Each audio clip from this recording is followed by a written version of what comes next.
저희를 사랑하시는 아버지 하나님, 오늘 이 귀한 시를 저에게 주셔서 정말 감사합니다. 비록 새롭게 단장된 성전에서는 예배를 드리지 못하지만 이렇게 온라인으로 예배를 드릴 수 있도록 인도하시니 감사를 드립니다. 이를 위해 수고하시는 모든 분들의 헌신에 함께하여 주세요. 일상적으로 해왔던 지난 모든 사사로운 일들이 코로나 바이러스로 인해 멈추었습니다. 돌이켜보니 그 사사로움은 기적이었습니다. 너무나 당연시했던 많은 것들이 실은 우리 주님의 선한 손길이 우리를 위해 베푸셨던 보살핌이었습니다. 그러나 그때는 정말 몰랐습니다. 아버지 하나님, 저희들의 이 무지함을, 저희들의 이 자만함을 용서하여 주시고 이제 다시 새로운 마음으로 기도드립니다. 성전에 모여 하나님께 마음껏 찬양하고 말씀으로 은혜를 나누며 또 정성껏 준비한 파틀락과 함께 성제의 규제를 나누었던 그 아름다운 일상으로 되돌아가기를 원하오니 하나님, 저희의 기도를 들으사 다시 한번 베푸시는 그 기적의 삶을 체험하기를 원하오니 응답하여 주시기를 간절히 기도드립니다. 이 시간 갈증난 성도들의 목마름을 채우기 위해 준비된 목사님의 귀한 말씀을 듣겠습니다. 성령님께서 말씀을 전하시는 목사님과 각 개인의 심령 속에 특별히 함께 하시어 우리에게 주신 소망의 끈을 다시 한번 견고히 하는 귀한 이 시간이 되기를 우리를 사랑하시는 예수님의 이름 받들어 간절히 기도드립니다. 아멘.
오레곤 중앙교회 성도 여러분, 한 주일 동안 평안하셨습니까?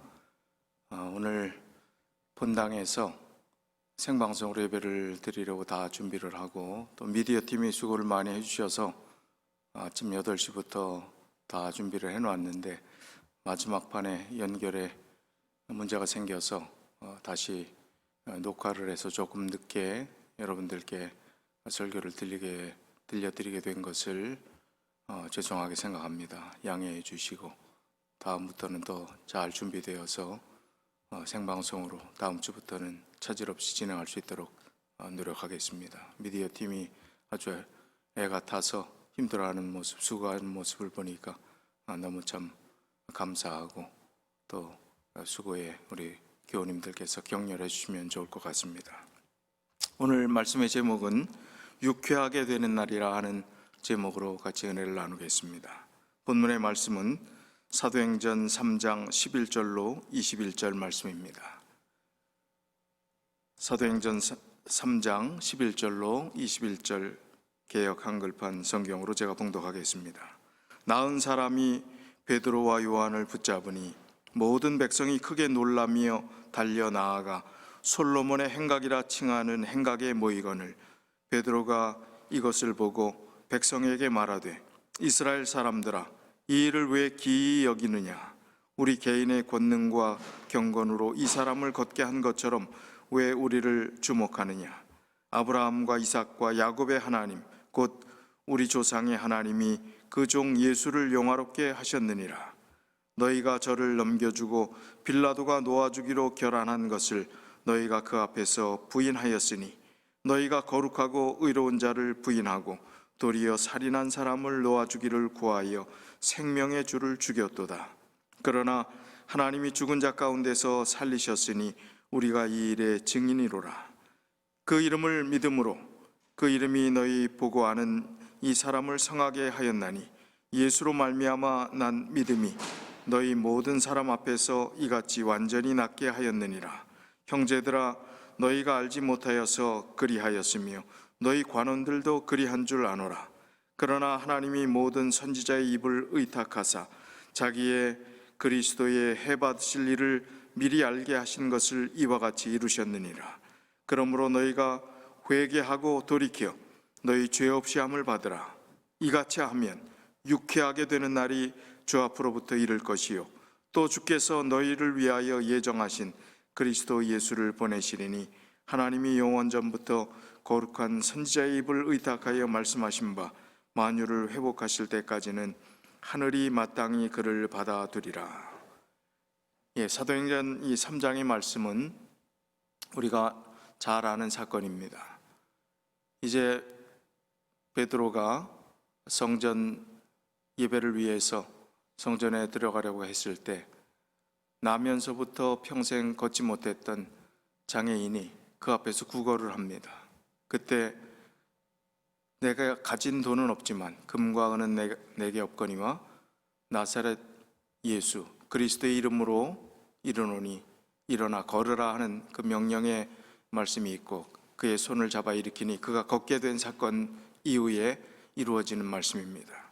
이 말씀 후에 이제 병에서 치료를 받은 평생의 장애에서 해방된 그 장애인은 이제 다시 예수님을 따라오게 됩니다.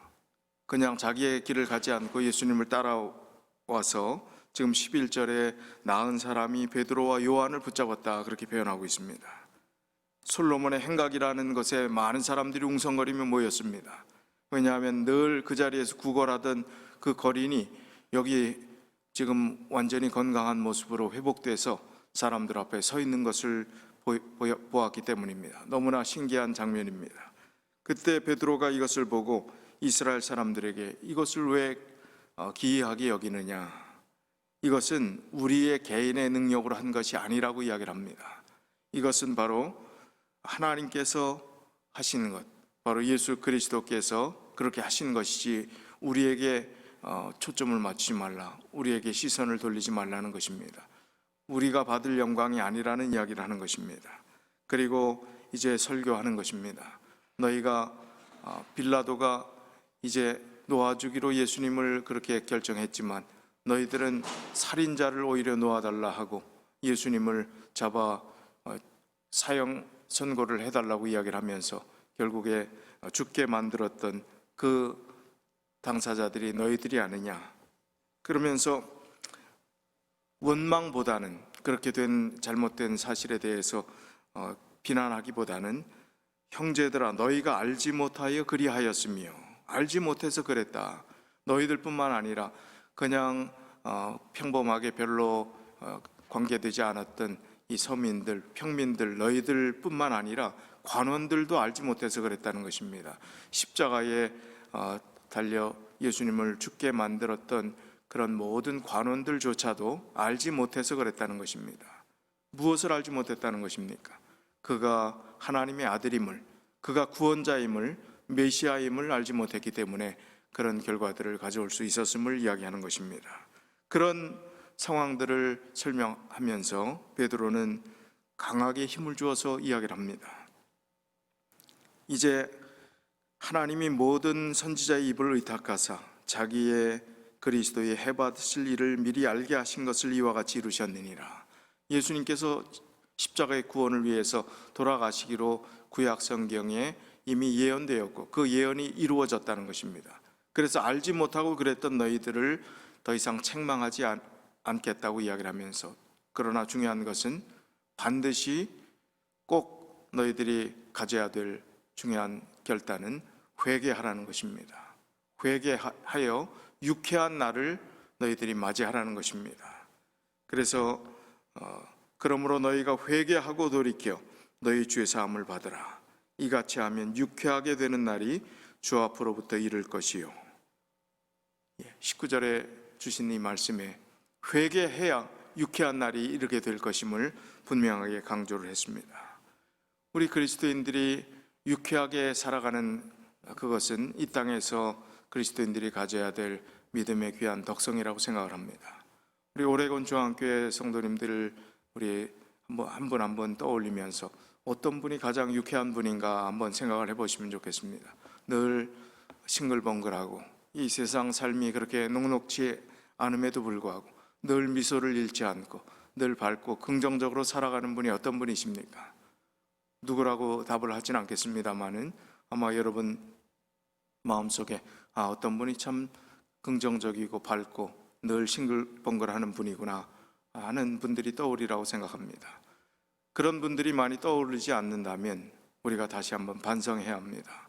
늘 힘들어하고 죽겠다 하고 원망하고 이 어렵고 힘든 상황들을 원망하고 늘 우울해 있으면 그것은 우리 그리스도인의 삶에 부족한 아직 해결하지 못한 부분이 있다는 것입니다. 가장 중요한 것은 예수 그리스도를 온전히 개인의 구주로 영접하지 못했다는 것입니다. 그리고 회개하지 못했다는 것입니다. 정말 그런 과정들이 회개한 그리스도인의 삶 가운데서도 어려움이 있고 때로는 염려가 있고 슬픔이 있다 할지라도 근본적인 즐거움, 유쾌하게 되는 그 날이 예수님 재림 때에 이르러 올 것이지만 이 땅에서도 그러한 경험을 해야 된다는 것입니다. 지금 코로나 바이러스 사태로 인해서 우울하고 힘들고 두렵고 떨리는 늘 조심스럽고 그리고 마음이 찜찜한 그리고 누구도 믿지 못하고 어디도 믿지 못하고 어떤 음식도 밖에서 먹기조차 꺼려지는 그런 어려운 시대 속에 우리가 살고 있습니다. 그런 상황들이 우리를 우울하게 만듭니다. 그리고 우리를 힘들게 만듭니다. 그러나 우리가 이런 상황 가운데서도 그리스도인이기 때문에 소망을 가진 사람들이기 때문에 인생의 답을 가진 사람들이기 때문에 유쾌하게 살아가는 그 삶을 경험해야 되리라고 생각합니다. 그리고 그렇게 되기 위해서 우리가 어떻게 해야 되는가? 진심으로 나는 회개하고 주님 안에서 주님을 의지하고 전폭적인 주님의 사랑 가운데서 살아가고 있는지를 다시 한번 점검해 보는 시간이 되었으면 좋겠습니다. 인간의 기본적인 욕구 가운데는 즐거움을 추구하는 마음들이 다 담겨져 있습니다. 그래서 즐거움을 추구하기 위해서 하나님 믿는 사람이나 믿지 않는 사람이 이 땅을 살아가면서 어떻게 하면 즐거운 삶을 살까 고안하고 연구해서 나온 것이 우리들이 갖고 있는 취미 활동들입니다. 스포츠라든지 운동이라든지 또 여가 활동이라든지 텃밭을 가꾸는 즐거움, 가드닝 하는 것, 그 모든 것들이 긍정적인 측면에서의 우리의 즐거움을 위한 활동이라고 이야기할 수 있습니다. 그러나 그 즐거움이 마음에 성에 차지 않으니까 더 활락적이고 쾌락적인 것을 추구하기 위한 사람들의 일탈이 이루어집니다. 그것은 바로 활락입니다. 이 활락은 중독성을 동반하고 있습니다. 술과 담배와 또 마약, 그리고 더 과도한 즐거움을 추구하기 위한 비정상적이고 비윤리적인 행동들이 거기에 뒤따르고 있습니다. 그 활락의 결과는 정말 끝은 파멸인 것입니다. 폐인 지경에 이르게 되는 것입니다. 즐거움을 추구하는 그 방법 가운데서도 부정적인 측면의 즐거움을 추구하는 그런 활락에 우리의 마음을 빼앗기게 되면 그런 결과를 가져오게 된다는 것입니다. 그렇다면 긍정적인 것은 우리에게 정말 항상 즐거움을 주고 우리의 삶을 윤택하게 하는가 하는 측면에 생각해 보면 그것도 한계가 있다는 것입니다. 예를 들면 우리가 스포츠를 하고 건강을 위해서 골프를 하고 또 낚시를 하고 한다고 생각해 보십시다. 이 골프를 할 때 정말 건전하게 건강을 위해서 자기가 잘 조절하고 그냥 부부가 운동 삼아 걸으면서 운동을 하고 그렇게 한다면 참 도움이 될 것입니다. 그러나 친구들끼리 모여서 경쟁을 하고 어느 날은 참 잘 될 때는 기분이 좋지만 어떤 날 잘 안 될 때는 굉장히 기분이 나쁩니다. 그리고 서로 또 뭐 밥값 내기라도 하고 뭐 이럴 때는 또 이기면 기분이 좋지만 또 아주 기분이 나빠하는, 그리고 왜 이렇게 안 되냐 하고 고민하는 그런 결과를 가져올 상황들도 있기 때문에 이 즐거움이 우리에게 어떤 면에서는 영원한 즐거움이 될 수 없음을 우리가 경험하고 있습니다. 낚시도 마찬가지입니다. 잘 잡힐 때는 기분이 좋고 아무리 피곤해도 올 때는 신이 나지만 그러나 하나도 잡히지 않는 날이 있습니다. 그런 날은 어떤 때는 계속 추를 잃어버리고 또 여러 가지 어렵고 힘든 상황들을 만나면 어떤 성질이 급한 사람들은 낚싯대를 부러뜨리고 낚싯대를 내동댕이 치는 그런 일들도 있습니다. 사람이 즐겁게 하기 위해서, 우리의 즐거움을 추구하기 위해서 우리가 누리는 그 많은 것들은 한계가 있음을 이야기하는 것입니다. 바로 이 세상에서 누리는 즐거움에는 한계가 있다는 것입니다. 그렇다고 그러면 우리는 이 세상에서 누려야 될 하나님께서 우리에게 주신 긍정적인 삶, 즐거움의 삶, 행복의 삶, 그런 것은 이 땅에서는 아예 불가능한 것이라고 생각하면서 유쾌하게 살아가는 그 삶을 포기해야 될 것인가요? 그렇지 않다는 것입니다. 이 땅에서도 우리는 더 그 삶을 그리스도인답게 추구하며 그런 유쾌한 삶을 살아야 한다는 것입니다. 사도행전 3장 19절로 21절에 있는 말씀 중에 개정 성경에 있는 말씀을 보면 이렇게 되어 있습니다. 유쾌하게 되는 날을 여기는 새롭게 되는 날이라고 표현을 했습니다. 그리고 만유를 회복하실 때 하는 21절의 말씀을 만물을 회복하실 때라 그렇게 말씀하고 있습니다. 이 새롭게 된다는 날의 의미, 유쾌하게 된다는 그 의미는 어떤 의미인가 하면 원어적인 원어를 살펴보면 카이로이 아나 푸케오스라는 단어를 썼습니다. 이 의미는 카이로이라는 것은 시간을 의미합니다. 카이로스라는 단수를 복수로 표현한 것입니다. 그래서 times, 날들이라는 것입니다. 그리고 아나라는 것은 again이라는 것입니다. 다시, again, 다시라는 것입니다. 푸케오스라는 것은 생기를 불어넣는다, 숨을 쉰다는 의미입니다. 그러니까 이 카이로이 아나 푸케오스라는 의미는 다시 새로운 숨을 불어넣는다, 많은 날들에, 그런 의미가 직역을 하면 그렇습니다. 다시 많은 날들을 새로운 생기로 시작할 수 있는 새로운 시작을 의미하는 것입니다. 바로 회개하고 난 그 이후의 삶의 경험이 이 땅의 어떤 삶과도 비교할 수 없는, 그리고 이 세상에서 추구하는 그 어떤 것과 비교할 수 없는 새 삶이, 새로 정말 프레시한 그 삶이 시작됨을 강조하고 있는 것입니다.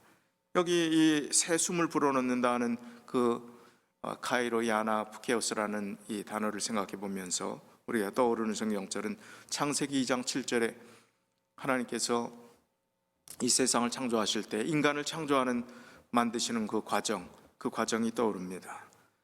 창세기 2장 7절에 여호와 하나님이 흙으로 사람을 지으시고 생기를 그 코에 불어넣으시니 사람이 생명이 된지라. 여기 다시 생기를 넣는다 하는 그 의미가 그 코에 생기를 넣었을 때 사람이 되고 인격체가 되고 또 하나님의 형상을 닮은 아름다운 인류의 첫 사람인 아담과 하와가 창조되었지만 우리가 범죄한 이후로 퇴락하고 많이 퇴보한 그런 상황 가운데서 희망 없이 살아가는 흙으로 돌아갈 수밖에 없는 존재가 되었습니다. 그러나 회개한 자, 예수 그리스도를 온전히 영접한 자의 삶은 유쾌하게 되는 것입니다. 유쾌하다는 개념은 많은 날들의 새로운 시작을 가리키는 것입니다. 창조 때 그 코에 생기를 불어넣어 주셨던 그 의미가 다시 시작된다는 것입니다. 그게 유쾌하게 된다는 것입니다. 우리가 이 땅에서도 유쾌한 경험을 해야 합니다. 예수 그리스도 안에서 그 유쾌한 경험을 할 수 있음을 이야기하고 있습니다. 정말 유쾌하게 되는 진짜 그날은 예수님이 오실 그날입니다. 우리가 다시 생기를 넣는다는 이 말의 의미를 생각해 보면서 인간이 회개하고 하나님 앞에 돌아올 때 펼쳐지게 될 그 기쁜 새로운 인생의 장이 펼쳐지는 그 아름다움을 또 그 기쁨을 우리가 생각하면서 왜 그 기쁨을 우리가 경험해 보지 못했을까? 아니면 그 기쁜 경험들을 얼마나 우리 마음속에 중요한 의미로 생애의 전환점을 가져야 된다고 생각하였는가? 우리가 다시 한번 돌이켜 볼 필요가 있습니다. 그런 경험이 없었다면 다시 한번 우리의 삶을 돌이켜 유쾌하게 되는 날의 경험을 진정한 회개를 통해서 이 시간에 다시 한번 경험하였으면 좋겠습니다. 옛날에 제가 어렸을 때 장독대에서 장난을 하다가 이 장독을 하나 깨뜨렸습니다. 그런데 그 장독대를 깨뜨렸는데 그 장독대를 다 치워놓고 또 뒤에다 그 자리로 옮겨서 이제 깜짝같이 이제 부모님이 모르게 감춰놨습니다. 근데 제 동생이 그거를 다 같이 보았고 또 제가 그 장독대를 깨뜨린 것을 이제 부모님한테 혼날까봐 늘 쉬쉬하고 있었습니다. 늘 동생이 이제 조금만 기분이 안 좋고 자기 뭘 도와주지 않으면 장독 얘기만 하는 겁니다. 장독하면 제가 꼼짝도 못하고 그냥 그 동생에게 쩔쩔매고 그 모든 요구 조건들을 다 들어주고 했습니다. 그 삶이 너무나 힘들고 괴롭고 또 협박받는 그 일이 마음이 괴로워서 이제 며칠 지나지 않아서 부모님께 이실직고를 했습니다. 제가 놀다가 이렇게 깨뜨렸다고. 그랬더니 어머니가 내가 그거 다 봤다. 네가 얼마나 정직하게 솔직하게 얘기할 그 시간이 오기를 기다렸다 이렇게 이야기를 하는 것입니다. 그리고 나서 용서받은 기쁨, 회개하고 또 이실직고하고 고백하고 났을 때 용서받은 그 기쁨이 얼마나 큰지 모릅니다. 동생은 그 사실을 알지 못하고 또 협박을 합니다. 장독, 그래 장독 얘기 아무리 해봐라 나는 아무렇지도 않다. 동생이 의아해합니다. 용서받은 사람, 회복된 사람, 더 이상 협박이 의미가 없는 것입니다. 자유한 사람, 하나님 안에서 믿음 안에서 그 기쁨을 경험한 사람들은 유쾌하게 살아가는 것입니다. 왜냐하면 이 땅의 삶이 과거로부터 완전히 벗어난 하나님 안에서의 새 삶이 시작된 그 사람들은 이 땅이 아무리 힘들고 고달프다 할지라도 그런 유쾌함을 경험할 수 있기 때문에 그런 것입니다. 새롭다는 것은 과거로부터 또 죄로부터 벗어난 죄 사함을 받은 그런 심령을 의미하는 것입니다. 하나님을 진노의 하나님, 무서운 하나님으로 보던 사람이 이제는 사랑의 하나님으로 보게 되었다는 것을 의미하는 것입니다. 쓸모없는 사람이 이제 유용한 사람으로 바뀌는 것입니다. 얼마나 놀랍고 기쁜 일이 바로 이렇게 회복된 사람의 삶이겠습니까? 그리고 이제는 약속의 땅, 소망을 바라보고 살아가는 삶이기 때문에 아무런 상관이 없습니다. 이 땅에 잘 살고 못 사는 것, 병들고 건강한 것, 오래 살고 짧게 살고 죽는 것, 사는 것, 그 모든 것이 하나님 안에서 인생의 중요한 하늘나라를 유업으로 받은 사람들이기 때문에 이 땅에 살아가는 그 삶에 근본적인 기쁨이 있기 때문에 때로는 낙심하고 실망하는 인간적인 연약함이 있겠지만, 그러나 우리의 속사람은 기뻐하고 그리고 완전히 하나님 없이 살아가는 좌절하고 절망한 그런 모습으로 살아가지 않는다는 것을 우리가 말씀드리고 싶은 것입니다. 유쾌하게 되는 그날은 사도행전 3장 21절의 말씀처럼 만유를 회복하실 때, 개역 개정에는 만물을 회복하실 때, 그때가 유쾌하게 되는 진짜 그날입니다.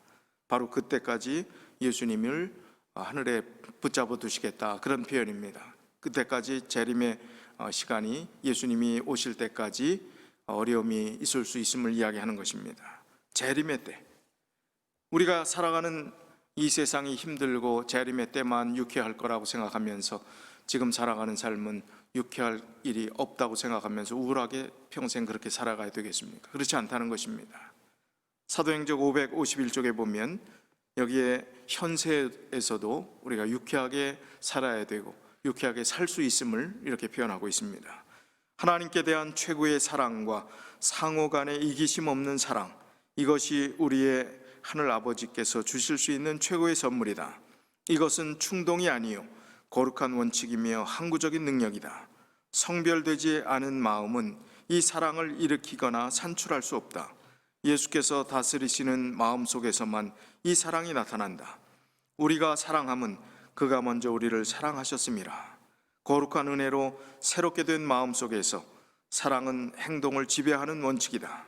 이것은 품성을 수정하고 충동을 지배하고 감정을 억제하고 애정을 고상하게 한다.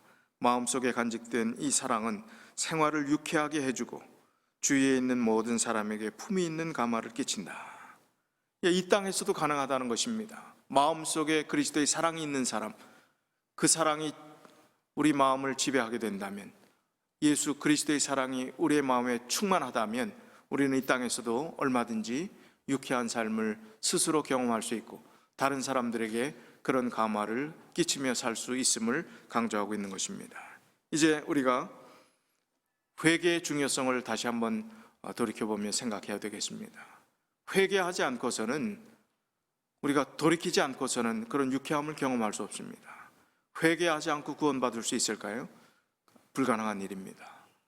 그 회개는 그 옛날에 다 했는데 회개가 한 번 하고 그만두라고 하지 않았습니다. 날마다 회개의 경험들을 하라는 것이 성경의 전체 맥락입니다. 왜냐하면 우리가 늘 부족하고 실수하고 죄를 짓는 연약한 사람들이기 때문에 그렇습니다.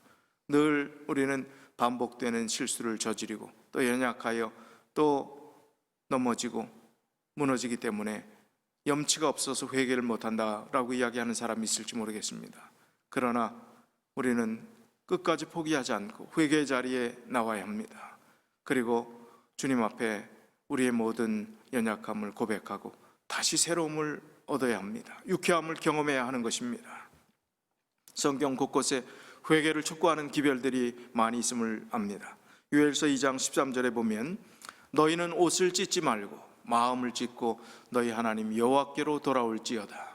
그는 은혜로우시며 자비로우시며 노하기를 더디하시며 인애가 크시사 뜻을 돌이켜 재앙을 내리지 아니하시나니. 회개하라는 것입니다. 여호와께 돌아오라는 것입니다. 옷을 찢지 말고 마음을 찢으라는 것입니다.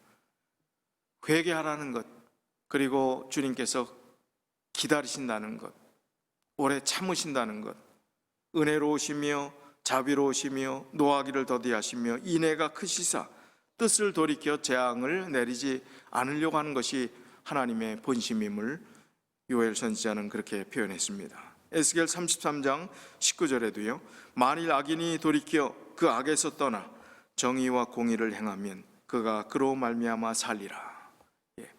악인이 돌이켜 그 악에서 떠나 바른 믿음의 길에 서게 되면, 그런 믿음 안에서 정의와 공의를 행하며 살게 되면 바로 그로 인해서 살겠다고 이야기를 하는 것입니다. 우리가 신앙적인 측면에서 크게 회개하는 것이 어떤 면에서는 참 어려운 일이 아니라고 생각할 수도 있습니다. 하나님 의지하고 우리가 하나님 포기한 것도 아니고 늘 하나님 사랑하는 마음이 있으니까 하나님 이런저런 잘못들을 용서해 주십시오, 회개합니다, 그렇게라고 회개하는 것이 큰 어려움은 아니라고 생각할 수도 있습니다. 그러나 회개하는 그러한 종목 중에, 종목이라는 표현이 좀 이상하지만 그런 여러 상황 가운데 어떤 회개가 가장 어려울까요? 어떤 원로 목사님이 이런 이야기를 했습니다.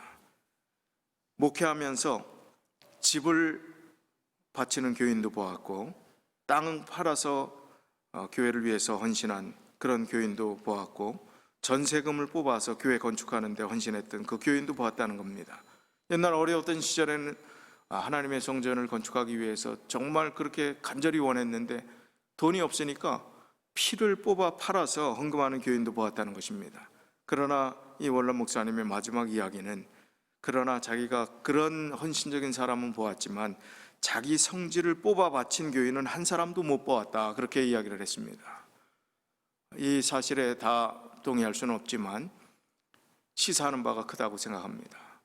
그렇게 헌신하고 그런 물질적인 가장 우리가 사랑하는 돈의 유혹까지 이기면서 그 시험도 넘어서 하나님께 헌신의 마음들을 드릴 수 있지만, 성질을 뽑아 하나님께 바치는 그런 일은 참 어렵다는 것입니다.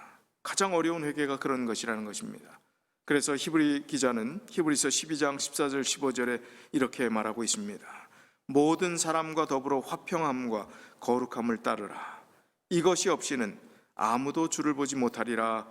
그렇게 표현하고 있습니다. 너희는 하나님의 은혜에 이르지 못하는 자가 없도록 하고, 또 쓴 뿌리가 나서 괴롭게 하여 많은 사람이 이로 말미암아 더럽게 되지 않게 하며, 많은 사람과 화평하지 못하면, 또 거룩함을 따르지 못한다면 아무도 주를 보지 못한다고 했습니다. 중요한 말씀입니다. 어떤 면에서는 심각한 말씀입니다. 그리고 쓴 뿌리가 나서 스스로 괴로울 뿐만 아니라 많은 사람들을 괴롭게 만드는 그 일에서부터 너희가 회개하라는 것입니다. 이것이 가장 어려운 것입니다. 다른 어떤 큰 부분에 있어 교회 헌신하고 다 하는 것들 할 수 있지만 이것을 하지 못한다면 그 헌신은 의미가 없게 된다는 말씀입니다. 모든 사람과 더불어 화평함과 거룩함을 따르라. 이것이 없이는 아무도 주를 보지 못하리라. 쓴 뿌리를 제거하는 것, 이것은 예수 그리스도 안에서 예수 그리스도가 충만하게 성령께서 우리 마음속에 임하실 때 이 쓴 뿌리가 제거될 수 있음을 우리는 잘 알고 있습니다. 이론은 잘 알고 있습니다. 그러나 정말로 성령을 구하라고 하는 그 말씀, 성령 충만함, 성령의 침례를 경험하라고 하는 이 말씀의 의미가 우리의 생애 속에서 날마다 적용되고 실천되어서 그리스도의 임재를 경험하면서 이 쓴 뿌리가 제거되고 모든 사람과 평화하고 거룩함을 쫓으면서 우리가 그리스도 안에서 늘 정말로 유쾌하게 되는 그 삶의 경험들을 살아가게 된다면 우리는 이 땅에서도 예수 그리스도 안에서 이 세상 어떠한 취미와 기호와 환락보다도 더 큰 유쾌함을 우리가 이 땅에서 체험할 수 있으리라고 생각합니다. 그 일들 물론 쉽지는 않습니다. 시시때때로 찾아오는 어려움들이 있습니다. 지금 이 시대를 살아낸 많은 우리 교회 대부분 연로하신 우리 시니어분들의 삶을 돌이켜보면 웃을 날이 별로 없었습니다. 가난에 찌들었고 국가가 힘들었고 전쟁통에 목숨을 구한 것만이 참 구사일생으로 살아났던 그것조차도 정말 다행스러운 그런 세월을 살아오셨습니다. 참 힘들고 어려운 경쟁의 틈바구니 속에서 어렵게 고통스럽게 그 모든 어려움들을 다 감내해내면서 여기까지 왔습니다. 그러니 얼굴에 깊이 배인 주름살 속에, 얼굴의 인상 속에 늘 기쁘고 웃음기 넘치는 일들이 있을 리가 만무한 시대와 세월을 살아오신 것이요. 그러나 오늘 우리 교회 어르신들의 얼굴의 모습 속에서 어떤 면에서는 참 빛이 나는, 그리스도 안에서 기뻐하고 감사하는 그 모습을 보면 얼마나 큰 은혜가 되는지 모릅니다. 바로 예수 그리스도 덕분입니다. 그리스도로 인해서 웃을 일이 있습니다. 그리스도 안에서 이 세상을 유머하면서 그리고 참 농담하면서 풀어내면서 이 세상을 즐겁게 살아갈 수 있는 그 이유도 바로 예수 그리스도의 근본적인 기쁨이 있기 때문에 그렇게 살 수 있다고 생각하는 것입니다.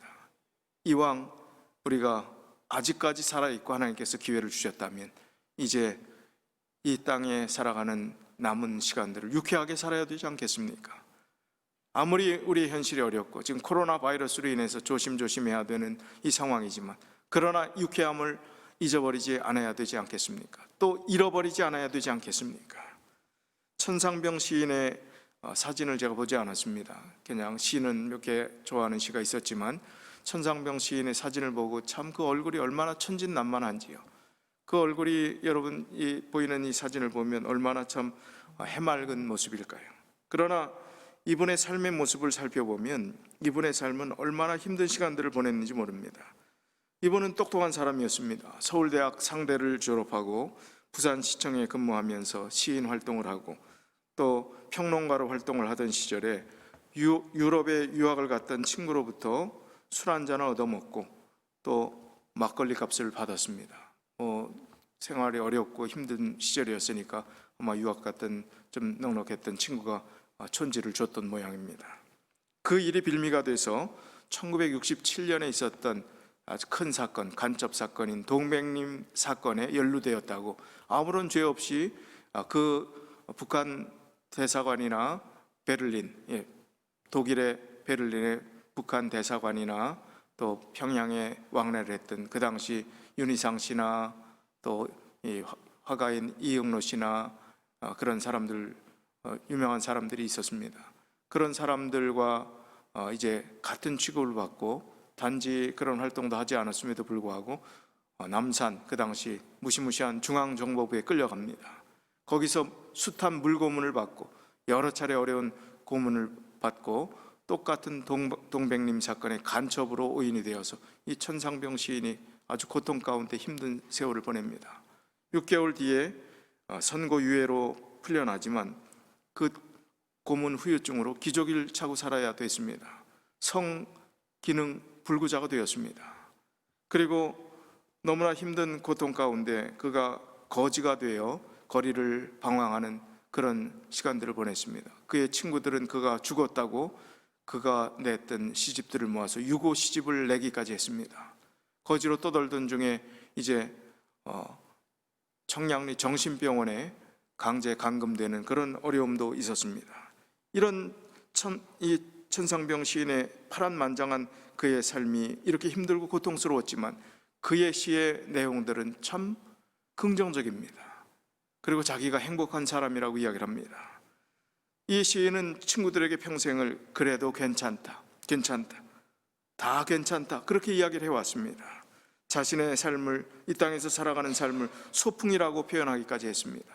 귀천이라는 그 시도 있지만 그 전에 제가 한 시를 더 소개를 해드리면 그가 얼마나 힘들고 고통스러운 세월을 보냈지만 이 땅을 유쾌하게 살아갔는지, 자기는 행복한 사람이라 하면서 행복이라는 시를 이렇게 남겼습니다. 나는 세계에서 제일 행복한 사나이다. 아내가 찻집을 경영해서 생활에 걱정이 없고, 대학을 다녔으니 배움에 부족도 없고, 시인이니 명예욕도 충분하고, 이쁜 아내니 여자 생각도 없고, 아이가 없으니 뒤를 걱정할 필요도 없고, 집도 있으니 얼마나 편안한가. 막걸리를 좋아하는데 아내가 다 사주니 무슨 불평이 있겠는가. 더구나 하나님을 굳게 믿으니 이 우주에서 가장 강력한 분이 나의 백이시니 무슨 불행이 온단 말인가. 42살에 늦게 결혼을 했습니다. 그리고 착하고 성실한 아내를 만나서 행복한 삶을 이렇게 표현했습니다. 막걸리 마시는 하나님 믿는데 거기에 관심만 두지 마시고 이 천상병 시인이 생각했던 행복, 그런 불우하고 힘든 시절들을 다 보냈지만 그가 이 세상을 행복하게 살아갔다는 것입니다. 그래서 그의 생애 마지막이 되고 그의 삶의 결론처럼 여겨지는 귀천이라는 시를 우리가 들어봤지만 그 시엔 이렇게 되어 있는 것입니다. 나 하늘로 돌아가리라. 새벽빛과 닿으면 쓰러지는 이슬 더불어 손에 손을 잡고 돌아가리라. 노을빛 함께 단둘이서 기슭에서 놀다가 구름 손짓하면은 나 하늘로 돌아가리라.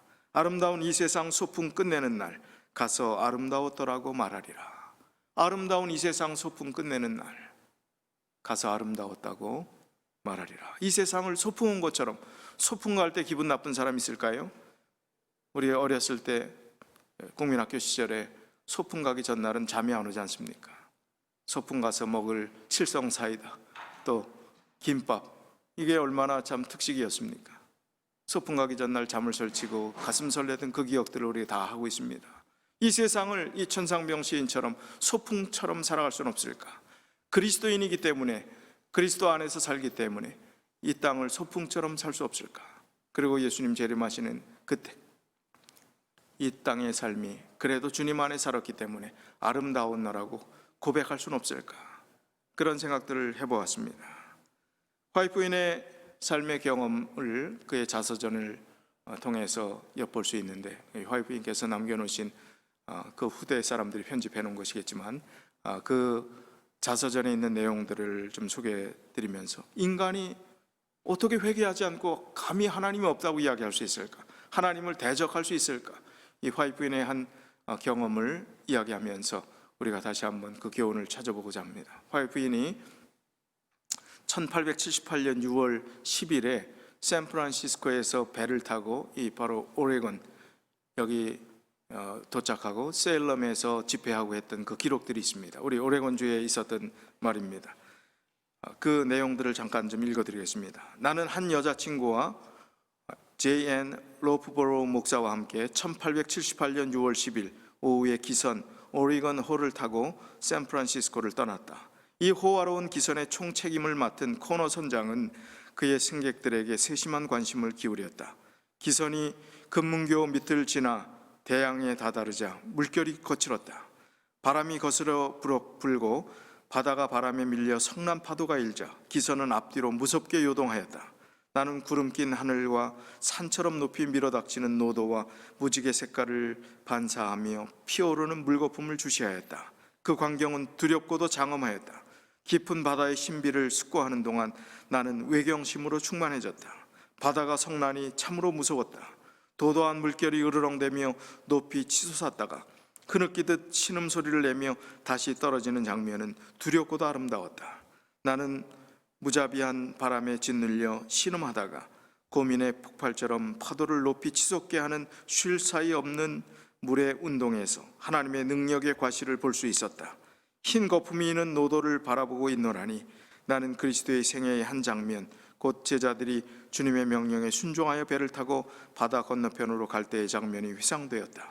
거의 모든 사람들이 선실 안으로 들어간 후에도 나는 갑판에 계속 남아 있었다. 선장은 갑판 의자와 찬바람을 막아줄 담요를 내게 가져다 주었다. 나는 내가 선실로 들어가면 분명히 멀미가 날 것을 알았다. 밤이 다가오자 바다에 어두움이 깔리고 성난 파도는 우리의 배를 무섭게 뒤흔들었다. 이 큰 배도 사정없는 바다 위에서는 하나의 낙엽에 지나지 않았지만 하나님의 명령에 따라 그분의 사명을 받은 천사들에 의해 보호되고 제 항로를 따라가도록 인도되었다. 그렇지 않았더라면 우리는 일순간에 삼켜져서 이 호화로운 배에는 흔적도 남지 않았을 것이다.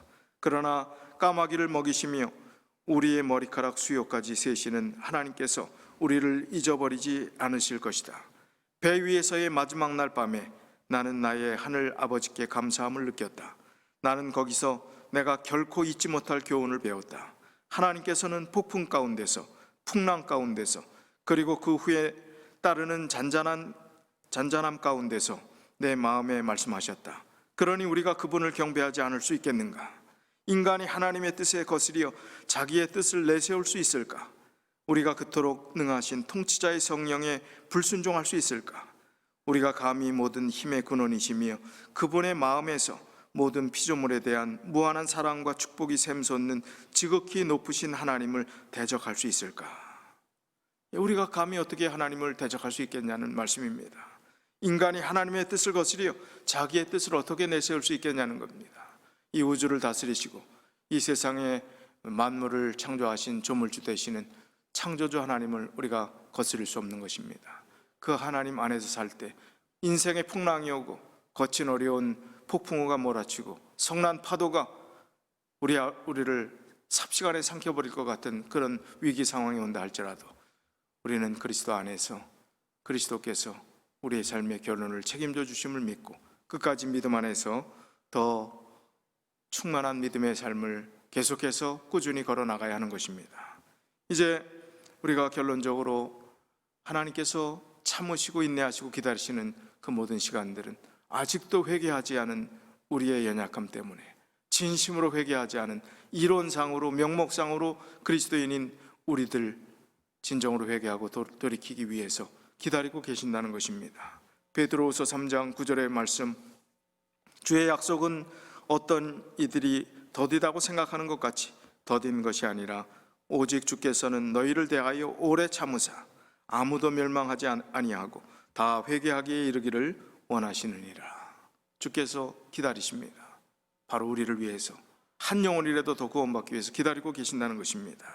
히브리서 6장 1절 2절, 그러므로 우리가 그리스도의 도의 초보를 버리고 죽은 행실을 회개함과 하나님께 대한 신앙과 침례들과 안수와 죽은 자의 부활과 영원한 심판에 관한 교훈의 털을 다시 닦지 말고 완전한 대로 나아갈지라. 좀 쉬운 성경 번역으로 다시 말씀을 드리겠습니다. 그러므로 훌륭하게 자란 어른이 됩시다. 처음 그리스도에 대하여 배우던 때로 되돌아가서는 안 됩니다. 그때 죽음에 이르게 하는 행위에서 막 돌아서서 회개하던 때이며 하나님에 대한 신앙의 기초를 닦던 때였습니다. 침례와 안수와 죽은 자의 부활과 영원한 심판에 관한 기초를 다시 닦지는 마십시오. 이 말씀은 옛날 초보 때 이미 다 배워야 될 것을 여태껏 고민하지 말라는 것입니다. 단순한 주님의 그 말씀들, 신앙의 초보 때에 우리가 알았던 그 상태에 머물러 있지 말라는 것입니다. 그 당시는, 그때는 죽음에 이르게 하는 행위에서 막 돌아섰던 초보에 있다라는 것입니다. 이 초보적인 신앙을 버리고 이제 발전하라는 것입니다. 깊어지라는 것입니다. 그리스도 안에서 충만하라는 것입니다. 그래서 바로 유쾌하게 되는 경험들을 하라는 것입니다. 이 어려운 상황 가운데서 다시 한번 진정으로 유쾌하게 되는 그날, 재림의 소망을 가지고 사는 재림 성도로서 이 땅에서도 유쾌한 삶을 경험하기 위한 진정한 회개의 경험이 우리의 경험이 되어서 주님 오시는 그날에 진정한 유쾌한 경험들을 우리 모두가 다 나누게 되시기를 간절히 바라면서 오늘 말씀을 줄이겠습니다. 기도하시겠습니다. 사랑의 아버지 하나님, 아직도 어렵고 힘든 코로나 바이러스로 인해서 우리의 마음이 우울하고 두렵고 또 앞일을 예측할 수 없기에 너무나 막막한 상황 가운데 있음을 주님께서 잘 아십니다. 주님, 그러나 주님께서 회개하라고 말씀해 주셨고 진정으로 회개한 자들에게 유쾌한 날을 허락해 주시겠다고 하신 재림의 소망을 인하여 감사와 찬송을 돌리옵나이다. 주님, 이 땅에서도 유쾌하게 살 수 있는 길들을 주셨습니다.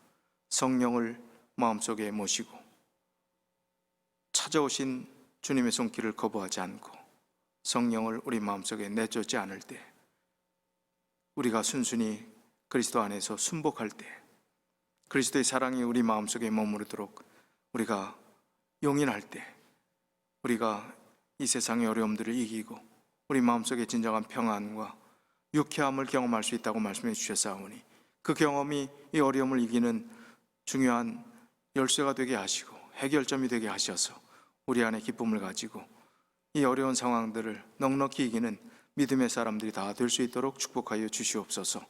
우리 성도들 건강을 지켜주시고 이 어려운 상황 가운데 여태껏 우리의 성도들을 인도해 주신 주님의 사랑을 인하여 감사를 드립니다. 아직도 은혜의 시간을 주신 그 이유를 생각하고 아직도 생명을 주신 그 이유를 생각하며 진심으로 회개하여 우리가 화평을 이루며 거룩함을 이루며 아무도 주를 보지 못하리라 이야기하신 회개하지 않고 화평하지 않고 거룩하지 않은 삶을 살아가는 그 삶에서 돌이켜 회개하고 유쾌함을 경험할 수 있도록 축복하여 주시옵소서.